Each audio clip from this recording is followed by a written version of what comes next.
Citoyenneté.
Même si en général on le sait, je rappelle ce qu'est l'activité des SOS Amitié. Une association SOS Amitié regroupe des bénévoles que l'on appelle des écoutants, qui sont des personnes que l'on forme à l'écoute rogérienne, c'est-à-dire une forme d'écoute bienveillante, empathique et sans jugement. L'association est à Perpignan, mais les écoutants sont dans tout le département et certains viennent même un petit peu de l'Aude, le Cac, comme ça. Voilà. Welcome 66, qui est une association qui travaille sur l'intégration des réfugiés dans le département, en leur proposant des activités le week-end, beaucoup de sport, parce que le sport, c'est un vecteur formidable pour l'intégration. Il y a des ateliers cuisine, on organise des randonnées, on part avec eux visiter la région. On leur propose des activités saines et intéressantes et donc ça favorise les liens sociaux entre les bénévoles de l'association, eux, et ça les aide à s'intégrer. On va sur le site, on voit toutes les programmations, les places disponibles. PSI, c'est une ONG qui lutte contre la pauvreté dans le monde et qui travaille sur deux axes principalement. Donc, le premier, c'est l'engagement citoyen et permettre à la jeunesse de partir sur des projets de solidarité. Et le deuxième volet, c'est la réalisation de nos propres projets de solidarité à l'international et localement aussi.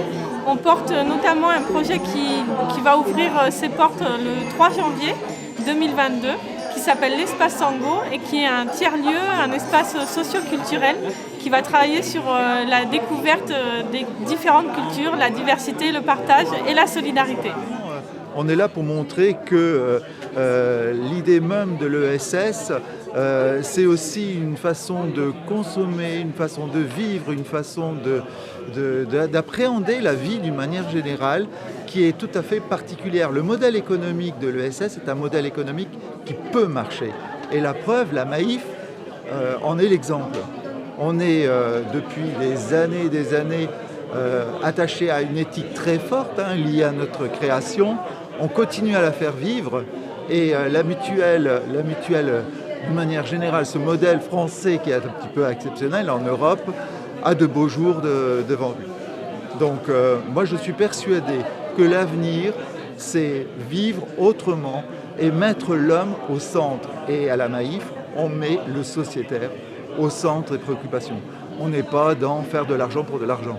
C'est parce que la NEF ne propose des prêts que pour des entreprises qui travaillent dans l'écologie, par exemple l'agriculture bio, dans l'écologie, ou dans le social, ou dans le culturel, et rien d'autre. Et elle publie chaque année tous les prêts qu'elle a octroyés, ce qui fait qu'on est complètement transparente. On sait qu'elle n'a pas investi dans des mines d'uranium en Afrique, par exemple. Et bon, ça c'est sa caractéristique principale. après, comment dire, donc elle permet à des épargnants qui veulent que leur argent soit utile de placer leur argent et de savoir qu'il ne sera pas utilisé à de mauvaises fins. Voilà, c'est la particularité de la nef.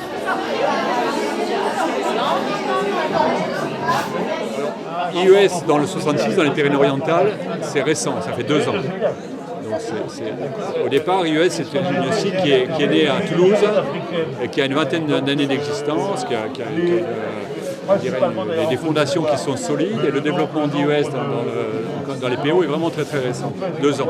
Donc effectivement, il n'y a pas un tissu industriel, un tissu d'initiative comme comparable à d'autres régions. Vous parlez du Nord, mais on pourrait parler de l'Est ou d'autres régions. Il n'empêche que ça mérite quand même, et on est là pour ça, faire en sorte d'accompagner encore l'émergence de projets. Alors, dans le domaine de l'agriculture notamment, il y a des choses à faire. Dans le domaine aussi de l'énergie, il y a des choses à faire. Et puis l'aide à la personne, ce sont des domaines dans lesquels effectivement il y a un développement à accompagner pour nous. Voilà. On a accompagné et financé 3 projets. Un projet de Fab Lab, c'est-à-dire, vous voyez ce que c'est, d'accord, qui s'appelle Swargo Lab, qui est installé aujourd'hui au Soleil dans le cadre d'une association qui est la nouvelle Cyber Bodega. On a accompagné une start-up qui aujourd'hui a quitté le sein d'IES parce qu'elle a explosé. Donc elle a trouvé des financements de plusieurs millions d'euros. Donc ça dépasse le cadre d'IES. Mais le lancement a été fait avec les fonds d'IES, qui s'appelle Ecotech Seram, qui est installé à l'hôtel d'entreprise de Rivesaltes. Et on a toujours en financement, en accompagnement, la coopérative caténaire qui développe des solutions d'énergie, notamment solaire, mais qui travaille aussi sur des projets d'éoliennes et aussi sur des projets d'éoliennes marines au large. Mais ça fait partie des habitudes de la mutualité française d'être présente partout, et notamment lorsqu'on parle de l'ESS, puisqu'on en fait partie, on est signataire du pacte du pouvoir de vivre, avec l'ensemble des organismes qui l'ont signé dès le départ, même si certains sont rajoutés après. Et donc on a l'habitude aussi de parcourir le département, puisque une des actions premières de la mutualité française Occitanie, c'est celle d'assurer la prévention et de s'intéresser à la santé des gens. Donc nous avons des actions de prévention tout au long de l'année dans le département. Sur la région, ça représente 900 actions de prévention pour 30 000 personnes participantes. Donc on voit que c'est important.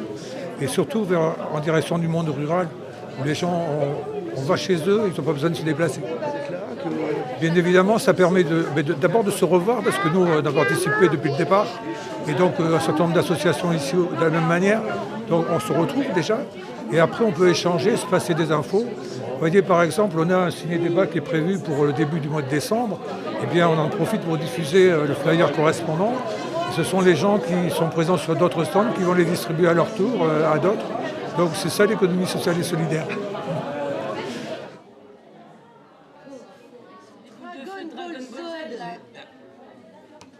Oui, c'est les petites pierres avec les étoiles là. Je sais pas comment ça s'appelle. Alors l'école Agile, c'est une école un petit peu atypique, où il n'y a pas de méthode particulière, on s'inspire de tout. Par contre, il y a des valeurs très importantes qu'on essaye de défendre pour l'individu, qui sont l'horizontalité dans les prises de décision, ce qui veut dire qu'on fait participer aussi les élèves dans les prises de décision de l'école, que ce soit par rapport aux règles de l'école, aux projets, à des budgets qui peuvent être débloqués, etc. Ça, c'est l'un des premiers piliers. Et un autre pilier, c'est également la liberté d'apprentissage qu'on accorde aux individus, aux membres du coup qui font partie de l'école. Et l'idée, c'est que un enfant qui vient dans notre école, il a la possibilité de choisir ce qu'il va vouloir étudier dans sa journée et la manière aussi de laquelle il va vouloir l'étudier. Il peut participer à un atelier, mais il se peut très bien qu'en fait, il ait envie plutôt de découvrir ça avec un ami, autour d'un jeu par exemple, ou en faisant des exercices sur un cahier, en autonomie. Et donc du coup, c'est très ouvert sur plein de manières d'étudier plein de choses différentes et on accorde vraiment la place première à l'individu et non pas, on n'imagine pas les élèves comme des enfants qu'on doit gaver d'informations. Et donc du coup, ce qui m'a intéressé dans cette école, c'est vraiment la place qui est donnée à l'individu comme quelqu'un qui a le pouvoir sur ce qu'il souhaite mettre en place dans sa vie pour sa vie future.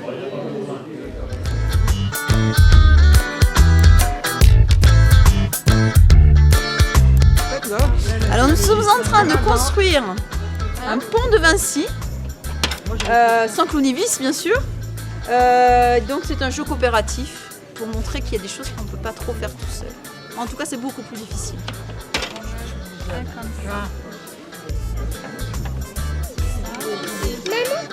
Attends.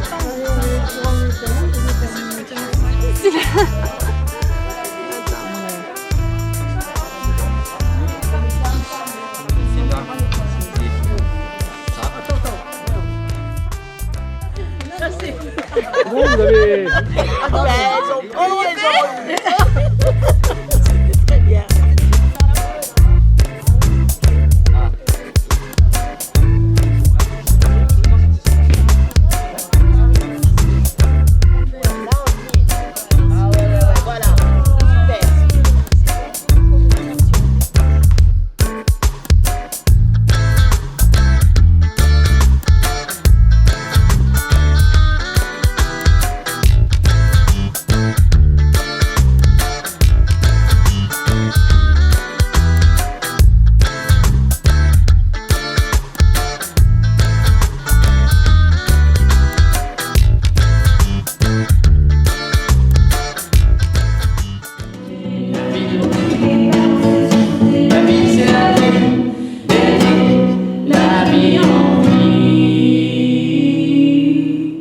Alors nous, notre spectacle Raoul et moi, il répond, je pense, parfaitement aux thématiques du Festival Essayer, puisque nous sommes dans les thématiques du rapport à la nature, de la gestion du matériel, du recyclage des déchets, mais aussi une des thématiques importantes du spectacle, c'est la relation à l'autre, la relation à la différence, l'amitié, la rencontre, mais aussi la discrimination aussi. Moi je suis la narratrice, Raoul c'est Samir, donc Raoul il vit dans la nature, un peu loin de la ville, de l'agitation, il est assez solitaire et du coup il se débrouille tout seul, il fait son potager, il est en autosuffisance en fait, mais il est aussi fasciné par l'agitation des villes et souvent il y va pour observer la rapidité des humains, l'incohérence aussi parfois, mais aussi toute la magie qu'il peut y avoir dans les villes et ça le fascine et il y a aussi tout ce rapport avec le matériel. Surtout, il est récupérateur, il récupère que tout le monde jette, tout ce que les gens achètent et puis jettent pas très longtemps après. Raoul, lui, il les récupère, il fait des machines, il bidouille. Et, il les transforme, il leur donne une deuxième vie. Ouais, c'est à moitié un artisan artiste.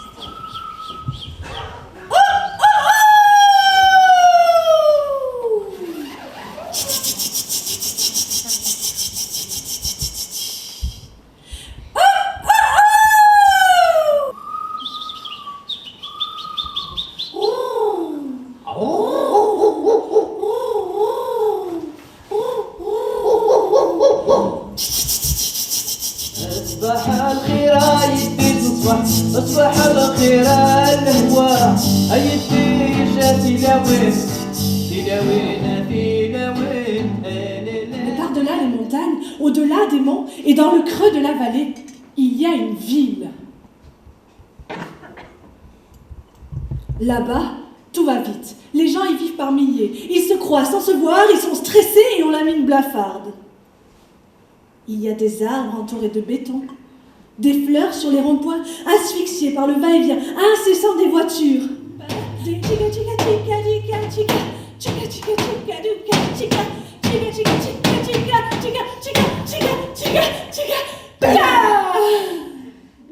les récupère. Ben ouais, il les picole, il les bidouille, il les rafistole pour qu'elles retrouvent de leur utilité. Et même pour qu'elles deviennent un nouvel objet.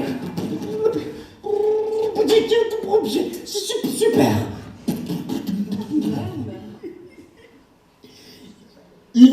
machine. Suffit de rêver, d'imaginer un objet d'art avec une baignoire trouée des tubes métalliques, en faire une lampe galactique,